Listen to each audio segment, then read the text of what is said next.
Barene, velme, ghebi, che si insinuano a formare piccoli specchi d'acqua, intrecciati tra le paglie, tra le semplici inflorescenze, quasi confuse con il colore della sabbia melmosa.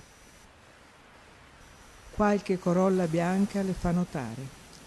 Il silenzio è visibile, tuffi di pesci volanti, richiami di uccelli, garzette eleganti sui trampoli neri. I colori sono impercettibili, vogliono tutta la concentrazione. La mente si allarga, si mescola all'acqua. I pensieri si sospendono, si perdono nella lettura di grafie di steli. Rari i motori sgraziati, i fondali bassi impongono imbarcazioni discrete. Si alza il vento, le vele disegnano l'aria, si spiegano, strappano.